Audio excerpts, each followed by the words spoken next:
How's everybody feeling tonight? I'm feeling the same. Got a lot of love tonight. Emerald Lagasse here. Welcome to Emerald Live. I'm so excited about tonight's show because we're cooking with a great ingredient, beer. Oh. Now, I know most of you drink it. Some of you probably wash your hair with it. I never thought about that, actually. It's kind of disgusting when you really think about it. Well, I will save that for later. Tonight, I'm going to cook with it. It makes a great leavener for batters.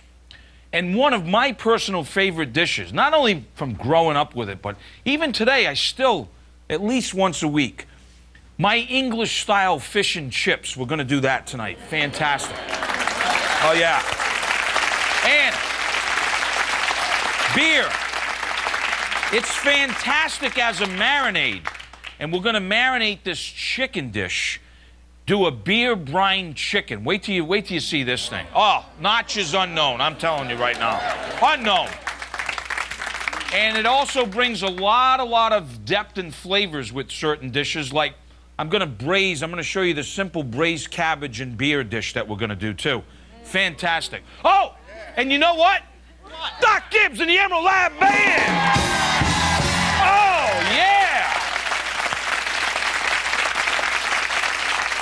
And then, you're not going to believe this, but I'm going to show you how to make ice cream with beer. Oh, yeah, it's fantastic. Beer, beer, and more beer. You know where? Right here on Emerald Live.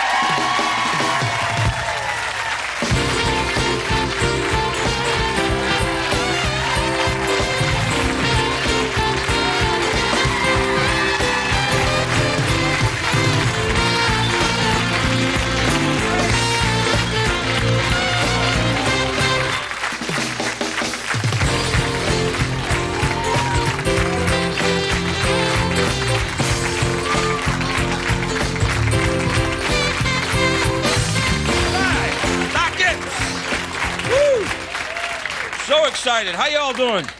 Welcome to the show. Nice to see you. See, these aren't the cheap seats, huh? Boy, let me just quickly, it's a pretty technical subject, but just going to try to make it easy. We always try to do that in the beginning of the show of the subject that we're doing. Let's break beer down for a minute. Basically, you've got three components of making beer. You've got hops, okay? Even kind of stinky, you know. Smells like some weed somewhere or something. I don't know. But anyhow, hops. Then you got the cereal part of it. You know, barley, right? Malt. So you got hops, the cereal part, barley. And the third component of the beer is yeast. Okay? Yeast. Now, if you don't have yeast inside of your beer, then it would be non-alcoholic. Because the yeast is what, with the sugar, sort of fermentates, makes the gases and then the beer, alcohol, you know what I mean. But, you ever realize how many different beers there are? I mean, look at this one. This is an ale, a lot of ales. There are porters. We see that okay, Buck? Then you have Guinness, which I told you is a stout. I'm going to show you how. I know it sounds crazy, but where do you taste this ice cream later on? And then this is a lager.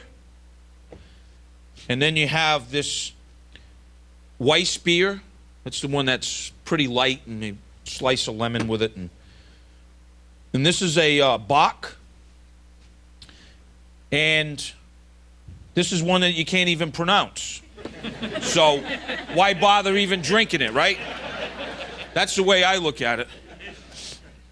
Okay, we're going to start by making a simple sort of English-style beer batter.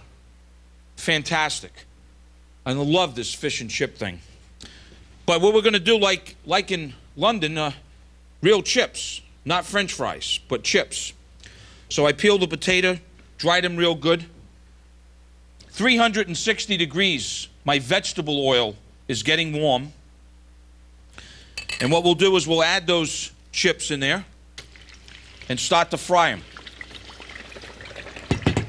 They're getting happy already. Nice to have you, ladies. Thank you. Gentlemen, nice to have you. Tricks coming all show long. Hang in there. Now, I've got flour. And then we're going to add some baking powder. A little bit of salt. Bam. Then we need about a cup of beer. I'm using this pale ale stuff. Pretty good stuff, actually. About a cup of beer. But this is like a cup and a half, so that's the good thing about cooking like this. Cook with some, drink with some. Hey, you know all about those 2 beer-roos, you know. So we're going to add the beer. See, in the yeast and all of the flavor from the barley and the hops makes this a really delicious batter and simple. That was 1 egg, a touch of milk, because it's going to give it some creaminess. So now what we're going to do, now we've got the beer batter. And what you want to do, folks, is be sure you get all the lumps out of it first. And I'll show you the consistency of what it should be like as soon as I get all the lumps out of it. Now, another way that you could do that is you could aerate or sift your flour. That will take care of some of them. But you want to make sure that you got all the lumps out and it's really quite smooth. This is the consistency that it should be in. You see that? Just enough to really coat a spoon. It's another big fancy cooking term. Yeah, I'm coating a spoon tonight. So, we've got that ready. The batter's ready. Our chips are coming along. Now, what kind of fish? For me, probably because of growing up, I like to use codfish. Or you could use haddock. Whatever you use, just make sure it's fresh.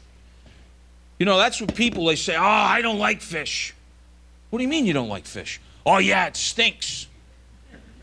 I hate to tell you, but you're eating bad fish if it stinks. If you eat fresh fish, it doesn't stink. See, I could sleep with this. I wouldn't, you know. You know what I mean? All right. While we're waiting on our chips, Doc is going to rock out. Stick around. We'll be right back.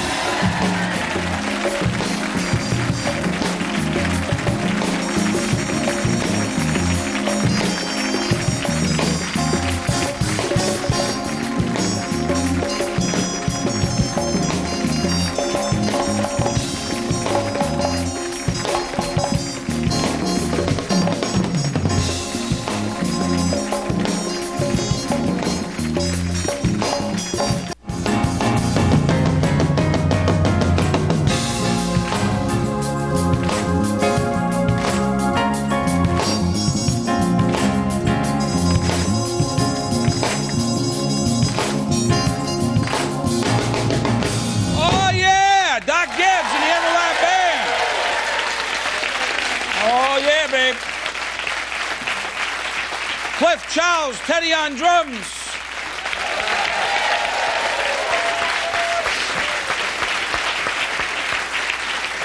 Welcome back, kids. Hey, we're really cooking here, you know. Cooking with beer tonight. Oh, yeah. Having a little, too. So, as you can see, we really cook here on the show, you see. When the chips get nice and golden brown, a little bit of... What is this, Lawrence Welk? What is You gotta be kidding me, right? What is that? Tiny bubbles in my fish and chips. Tiny bubbles. What is this? What are tiny bubbles, man? Oh, my God. Folks, those of you at home, I promise you, we had no idea that was going to happen. We have an idea who did it, okay? You know, His first initial, J. But that's okay. Yeah. So, it stopped. Thank God. Getting back to the chips. Oh, only on Emerald Live. Now, the chips get nice and golden brown. What you want to be sure to do, folks, okay, is season them, at least with a little salt when they come out. Because, see, that's what they're... Oh, distribution. It's a distribution thing. You see, it just, you know, it could be like... So we got the chips. Now you can ask yourself, Self, do you like the skin on your fish and chips? No. Me either. So what we're going to do is we're just going to find the skin here, hopefully. So you just get it started like that, and then we'll just take our knife, hold on to the back of the skin.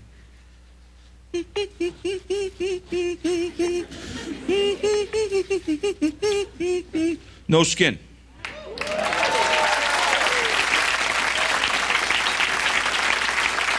All right, now what we're going to do is we're going to season our flour with some essence, and we're going to season the fish too, because now it's happy. And then it depends how big you want your fish, you know, like about pieces like such. Works good for me. Now, oh, this is a little big. Plus, that's an extra piece for me. So now what we do, folks, you ready? Get your vegetable oil clean on the stove. If you're doing this on the stove, obviously at home, you want to be sure that your pot is only about 60% full with oil, because it's going to expand not only from what we're adding in it, but just from the heat. Get one of those thermometers. Make sure it's about 360, because you don't want to, you know, redecorate. Now, dredge it inside of the seasoned flour, and then into the beer batter. You see? Tiny bubbles, man. And then really careful, and we'll put it right in our oil, like that.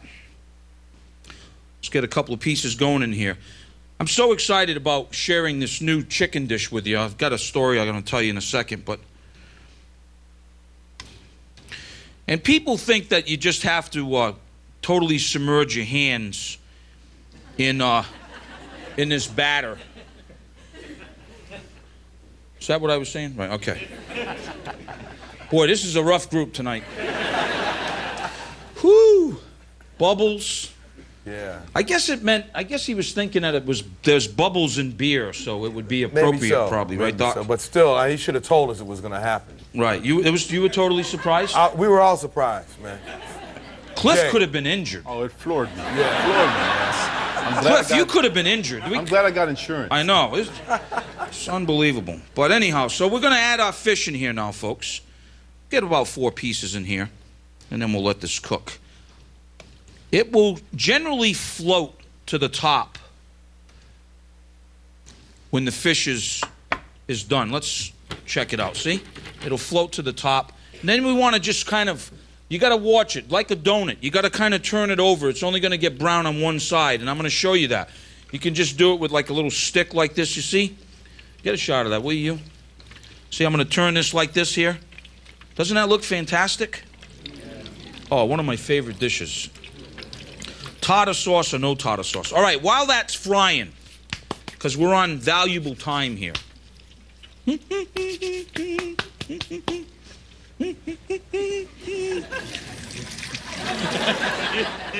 This chicken dish is called beer brined chicken. I had another name for it, but, you know, they wouldn't let me call it that. Let me show you what it is. We're going to make a brine. Brown sugar, kosher salt, peppercorns, juniper berries, some clove, and then apple cider, okay? Apple cider. Then, you whisk that in there. Here, whisk that in there for me, will you? Just nice and easy. Here I am. Then we're going to just kind of make sure we're turning our fish and chips here. Oh, these are looking fantastic. Woo-hoo! Okay. Now, smells good, huh? Yeah. Now, what you do is this. We'll add a couple of bay leaves, cinnamon stick. Okay? And then what we're going to do is we're going to add a beer. Okay?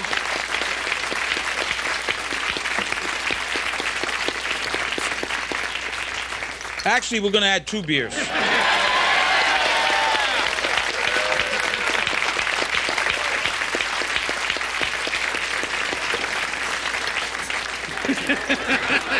You're getting me so excited here, folks. I don't know what to do with myself. I'm so excited. So what I'm going to do is add 2 more beers.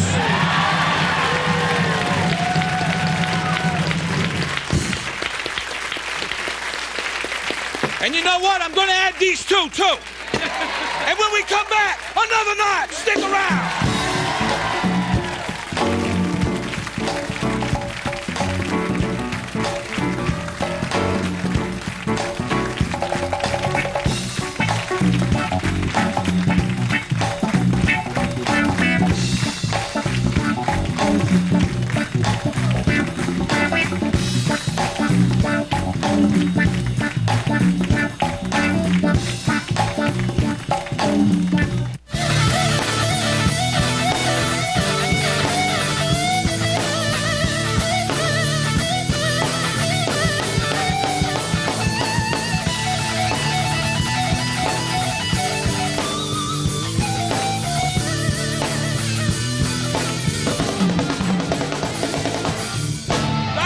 In the Emerald Band.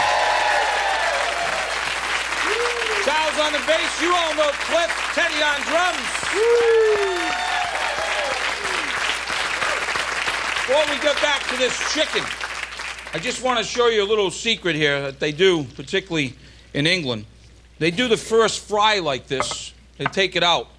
I add the other pieces of fish in here. You see, now these are crispy, but while these are kind of waiting, particularly the potatoes, they can have a tendency of getting a little soggy.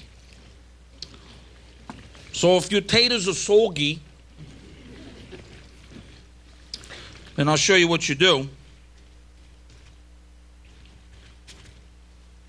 You can always just right at the end of the last fry, just drop in your taters just to crisp them up a little bit. And then we're ready to go. Little piece of fish or 2.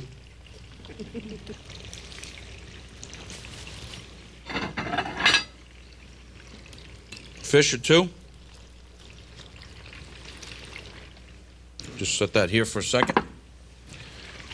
Or another way they serve it is in newspaper or in brown bag.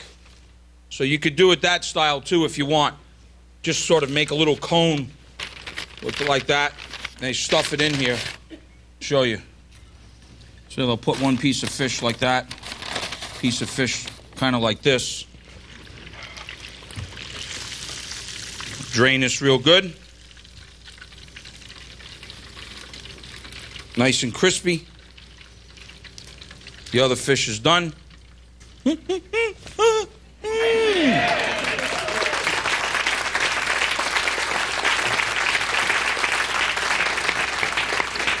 There you have it. Little English-style fish and chips, folks, okay? Serve with a little malt vinegar. There you go, ladies.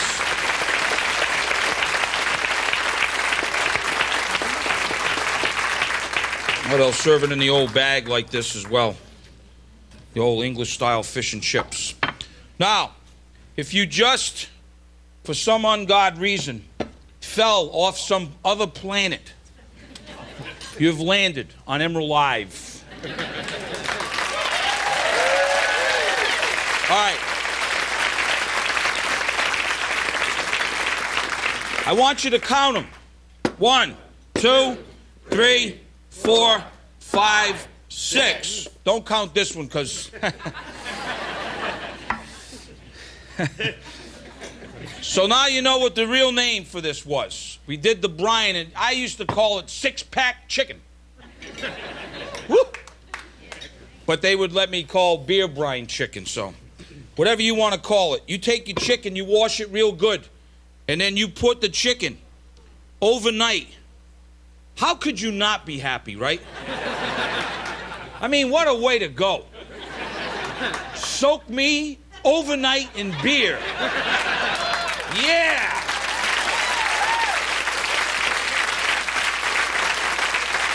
Now,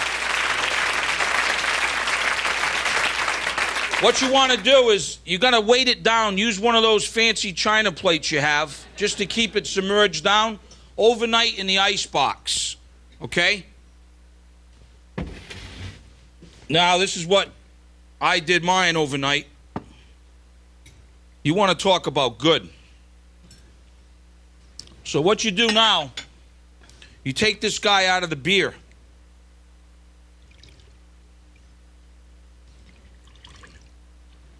And you pat him dry.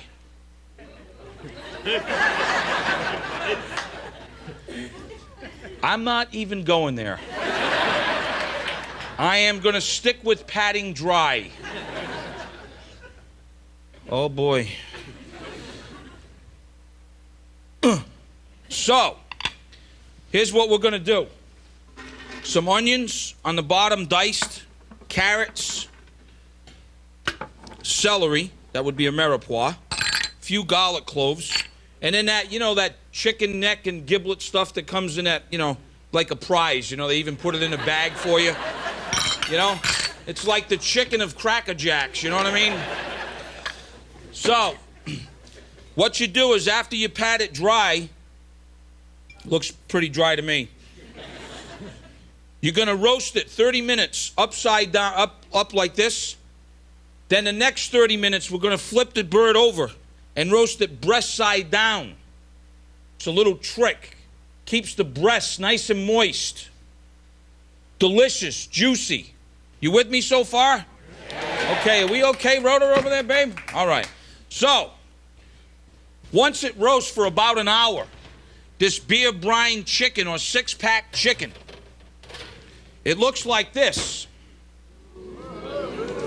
Oh, but I'm not done yet. Just wait. So while that's roasting or resting, let's try this again with a, let's try a fork this time. We're going to just, yeah, it's easier with the fork. So what we're going to do is just let the chicken rest. If you cut it right now, all the juices go. Then you wonder why your chicken's dry. Because what we're going to do now, I'm going to show you. This chicken's having a problem. It's wetting on my board. No, look. Can you see this? Look at it, man. Hey, then again, it had 6 beers, right? When we come back, another night. Stick around.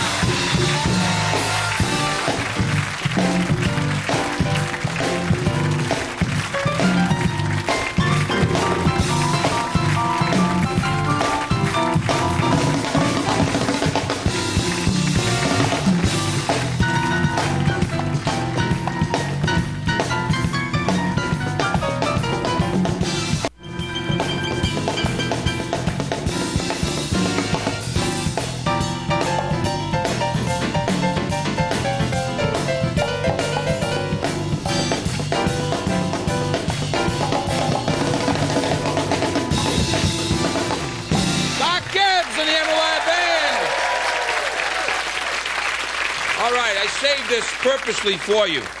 So we got our 6-pack beer chicken. He's resting. I put the roasting pan on the stove. I added about a half a stick of butter. All right, 3/4. Who's counting? Then I take a whisk and scrape all that stuff down in there, you see? And then we're going to add some flour. Show you a quick pan sauce. The only thing I took out was that neck and that giblet thing. Now, you can always add more. Which, in this case, see, it's a little loose. So what we're going to do is add a little bit more flour. Well, why not? So that's basically, we've made a roux. Then, now we're going to make a little sauce. I got a little bit of chicken broth here. A little less than a cup. See, and you want to just sort of work that roux in here. Now look, if it gets too thick, which this is going to get too thick, don't have to freak out. See, like, you're going, I could see it happening already. You're going, oh my God! How am I going to serve that to Johnny? It's okay, relax. Just add a little bit more liquid. You don't have more broth, add a little water like I'm doing here. Just remember one thing. Whenever you're using a thickening agent, like a roux or cornstarch, it'll never be at its full thickening power until it comes to a boil. So, this is going to be a little gravy like this. See, and it's still too thick because I added all that flour in there, right? Don't panic. Add water. Hey, you run out of water? Use wine.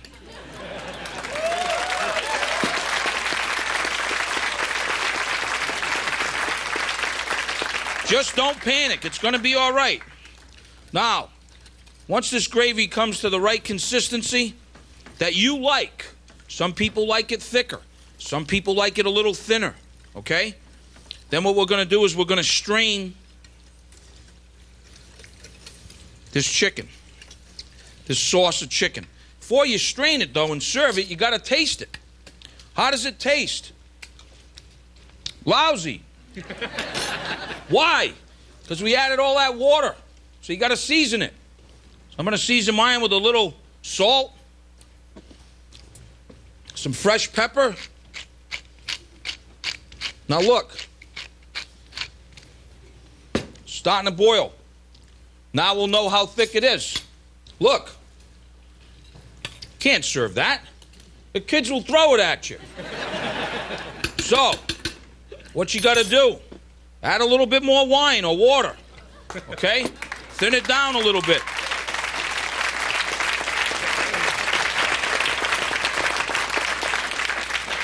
Now, some people like to strain it. Some people like the vegetables in it. I'm one of those kind of guys. It's like, what do the vegetables do to you? So, I keep mine on there. After it rests about 10, 15 minutes, which is how long it'll take you. Look, if you don't want to strain it, you could always use the boat motor. You go in there and knock them vegetables back a little bit, you know. Oh, yeah, let me tell you. So it's your choice. It's a 3-case scenario. Leave it like that, use the boat motor or strain it. Hey, you pick. But I'll tell you one thing. When you're ready to serve this chicken, look at how juicy that is. That's because of the brine. You see how juicy that is? That's exactly right. Serve that on the platter, gravy on the side, 6-pack chicken. There you have it.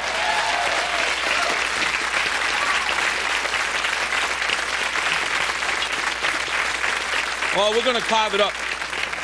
I wanted to purposely show you how juicy that is. You see how much juice already is on that? That's because of the brine. And you want to talk about taste. Oh, my goodness. We're always looking for new chicken dishes. It's worth doing overnight. All right. I'm rendering some bacon here first. Could use pancetta. I'm using bacon. Now, you got to render the bacon first because if we're going to add onion in here. If you started with the onion, then you add the bacon would never get crispy because of the water in the onion. So that's why you start with the bacon first, getting it crispy. And I do a lot of dishes like that.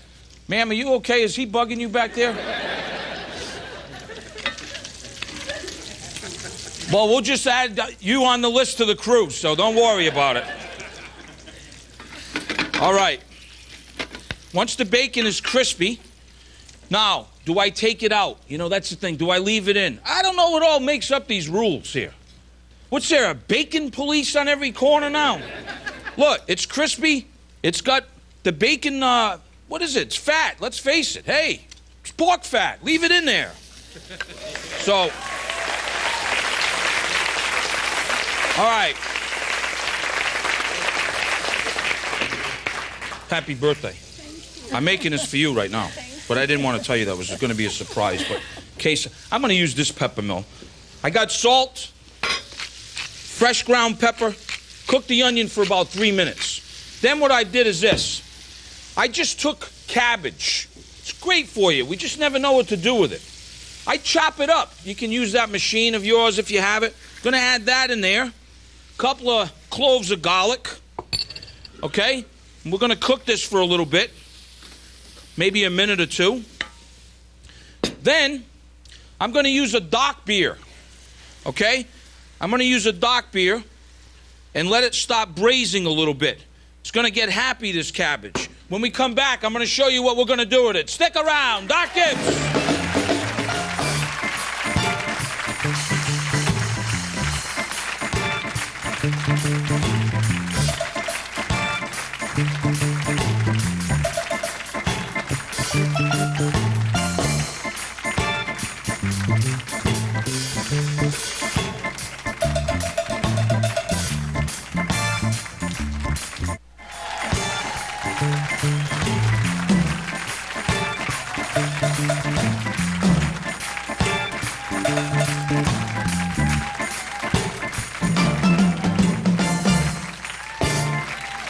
Welcome back.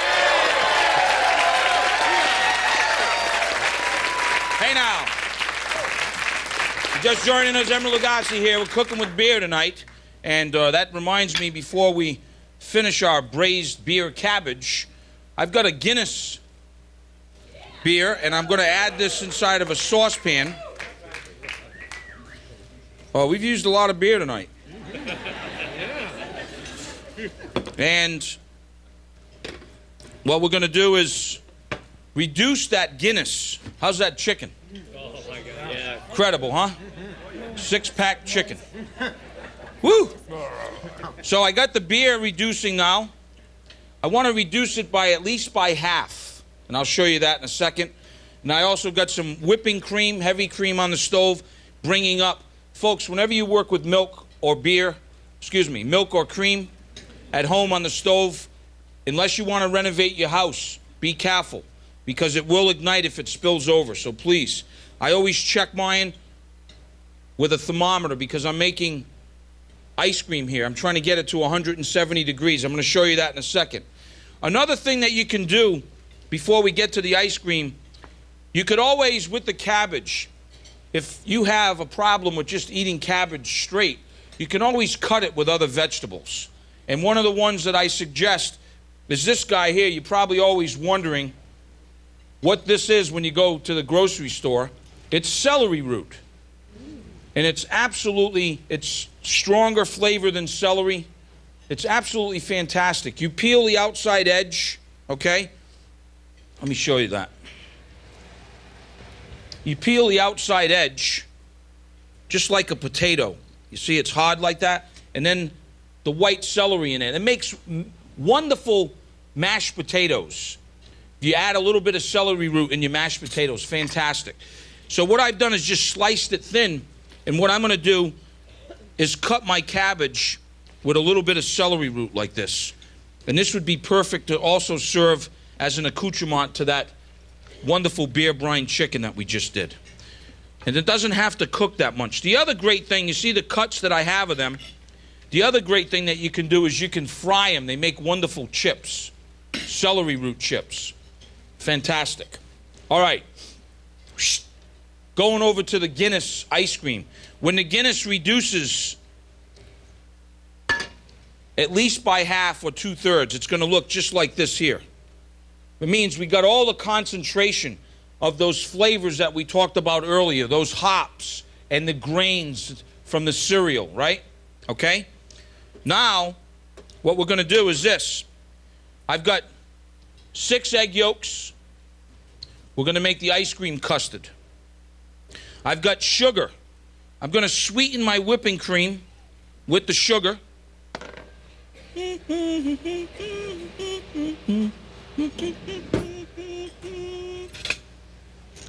Going to dissolve that sugar in that whipping cream. Then I'm going to flavor it with vanilla. We'll take a vanilla bean. This is what that is there. You take a little knife, you split it in half from tip to tip. That's where all the flavor of the vanilla is inside here. You see, you just got to scrape the inside. See all that? That's all the little beans. We're going to put that inside of the cream. Watch. Instant replay. Going to scrape it. And that's where all the bean is, right there, inside of the vanilla pod. Watch what that's going to do. We're just going to add one. It's very powerful. See how you got all those little specks in there already? So now, I'm going to add the Guinness to the cream. 170 degrees. Then what I'm going to do, going to take, they steal everything around here. It's unbelievable. We're going to temper the cream and Guinness because, you see, if we add the egg yolks in here, it's a very basic ice cream recipe. If we added the egg yolks in there, we'd have a very, very good chance that the egg yolks would scramble because this would be too hot. So we're tempering the egg yolks right now. Okay? Then what we're going to do is we're going to whisk this back in. So that way there's no scrambled eggs. Okay? Another precaution, when you get it to 170 degrees, you can strain it, making sure there's no scrambled egg. And then you see this expensive vanilla bean right here. We got all the vanilla flavor in here. Just let this dry out a couple of hours so it's dry. Then you can just put it in your sugar. You'd have vanilla sugar. Your sugar will be like vanilla. All right.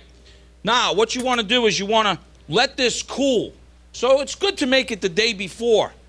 And then you do it in the manufacturer's suggested whatever ice cream machine you got. This is what it looks like after it's cool. Nice spotted with vanilla bean. So, I'm going to put it in my machine.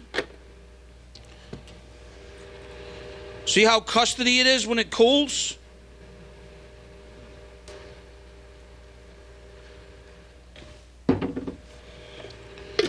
Okay, got it in my ice cream machine. Press churn. We're going to let it churn. When we come back, Guinness ice cream kicked up a notch. Stick around. Back in.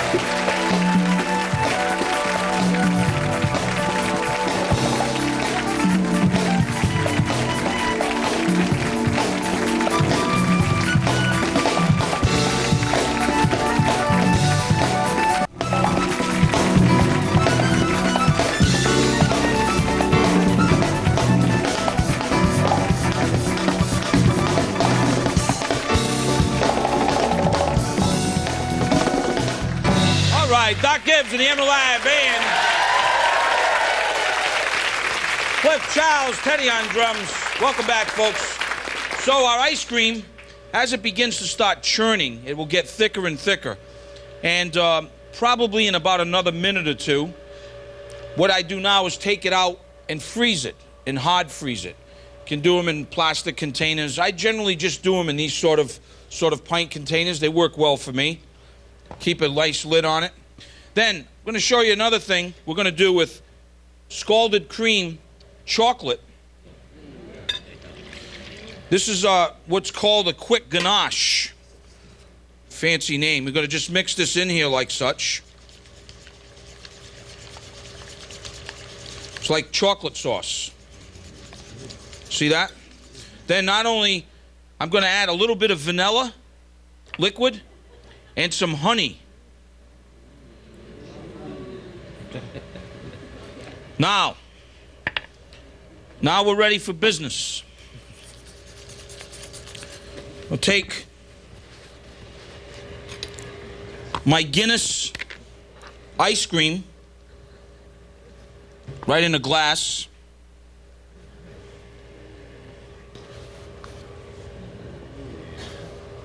See the color of that Guinness ice cream? Little bit of this honeyed ganache.